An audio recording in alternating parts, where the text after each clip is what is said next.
কৃষ্ণনগরে মহুয়া মৈত্র জয়ী। কৃষ্ণনগর কেন্দ্রে মহুয়া মৈত্র জয়ী। পরাজিত অমৃতা রায়, রাজমাতা অমৃতা রায়। তার সঙ্গেও রেখা পাত্রর মতোই কথা বলেছিলেন প্রধানমন্ত্রী নরেন্দ্র মোদী।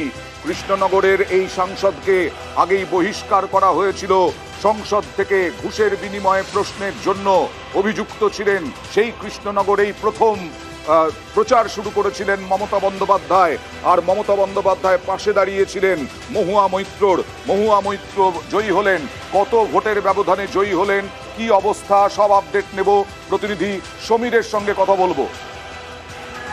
দেখো অয়নদা, প্রায় 7,000-এরও বেশি ভোটে মহুয়া মৈত্র কৃষ্ণনগর লোকসভা কেন্দ্রের প্রার্থী হিসেবে জয়ী হয়েছেন এবং এখনো পর্যন্ত গণনা কিন্তু প্রায় শেষ এবং ইভিএম যে গণনা হয়েছে ইলেকট্রনিক ভোটিং মেশিনের প্রায় 63,000 ভোটে এগিয়ে আছেন মহুয়া মৈত্র এবং এর সঙ্গে পোস্টাল ব্যালটের ভোটটা কিন্তু যোগ করতে বাকি আছে এবং সেই হিসাবে প্রায় 63,000 ভোটে এগিয়ে আছে, কিন্তু প্রায় 60,000 ভোটে তিনি জয়ী হবেন বলে আশা করা যাচ্ছে।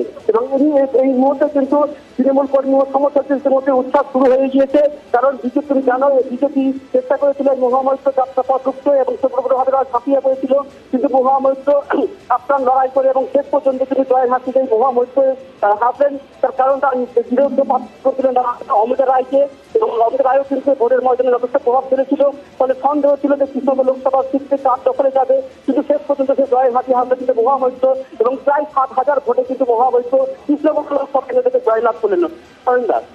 ধন্যবাদ।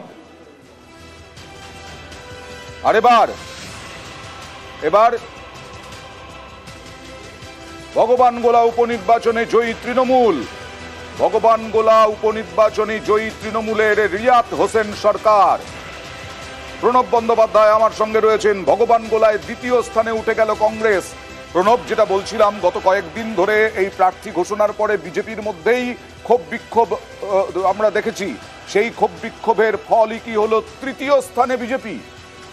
একদম তাই। দেখো, ভাস্কর সরকার যখন দলীয় প্রার্থী হিসেবে নাম ঘোষণা হয় তখন বিজেপির মধ্যে একটা কন্দল দেখা যায় এবং প্রকাশ্যে বিদ্রোহ দেখা যায় এবং তারও কিন্তু প্রভাব পড়েছে বলেই কিন্তু মনে করছেন রাজনৈতিক মহল।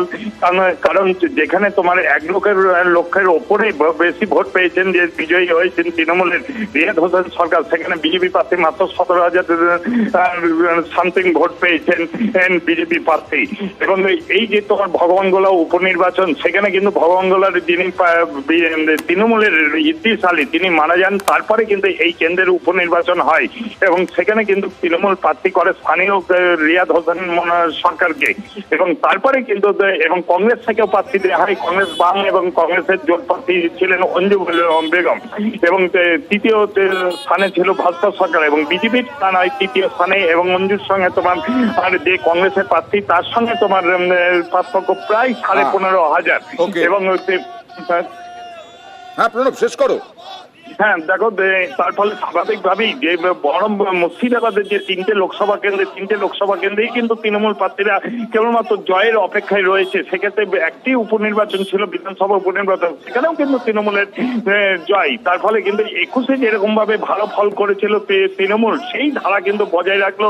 আমি একটু শেষ করার আগে বহরমপুরের আপডেটটা জেনে নিতে চাই, কারণ অধীর রঞ্জন চৌধুরী 5 বারের সাংসদ, কি অবস্থা? দেখো, ইউসুফ পাঠান যে তৃণমূলের যিনি প্রার্থী রয়েছেন, ইউসুফ পাঠান সে প্রায় 12 রাউন্ড শেষে তোমার 59,000 ভোটে কিন্তু এগিয়ে রয়েছে। আর 3টে রাউন্ড বাকি রয়েছে। ইতিমধ্যেই কিন্তু বেশ কিছু বিধানসভা এলাকাতে তোমার গণনা শেষ হয়ে গিয়েছে। খালি কেবলমাত্র সময়ের অপেক্ষা বলা যেতে পারে তৃণমূলের এই জয়। 6 বারের জন্য সাংসদ হওয়া কিন্তু আর হলো না অধীর চৌধুরী। সাংসদ হওয়া হলো না 6 বারের জন্য অধীর চৌধুরীর। আমরা আপডেট খবর নিয়ে আরো আসবো হেডলাইন্স বিজ্ঞাপনের পর। गजब ग्रिप कैसे? SRMB जैसे। SRMB TMT बार की विंग ग्रिप टेक्नोलॉजी सीमेंट के साथ बनाए मजबूत पकड़। Grip is important.